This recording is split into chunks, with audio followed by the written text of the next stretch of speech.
வணக்கம். எனக்கு 800 watts BLDC motor இன்ஸ்டாலேஷனுக்காக Trichy மாவட்டம் எட்டரை கிராமத்தில் இன்ஸ்டாலேஷன் பண்ணுறதுக்காக வந்திருக்கோம். காலையிலேருந்து இன்ஸ்டாலேஷன் சார் லொக்கேஷன் நிறையா சொன்னார். ஸோ அப்புறம் இடமும் எங்களுக்கு வெயில் மறைக்கும் அப்படின்னா ஃபைனலாக இந்த இடம் டிசைட் பண்ணி கொடுத்தாரு.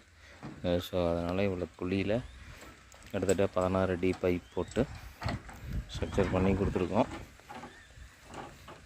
1.5 இன்ச் டெலிவரி பிஎல்டிசி மோட்டார் போட்டு யூஸ் பண்ணியிருக்கோம். மணி பார்த்திங்கன்னா 6 மணி ஆயிடுச்சு. ஸோ இப்போ தண்ணி எங்களால் டெலிவரி காமிக்க முடியல. மார்னிங் உங்களுக்கு ஃபுல் வீடியோ அப்லோட் பண்ணுறேன். Polycab solar panel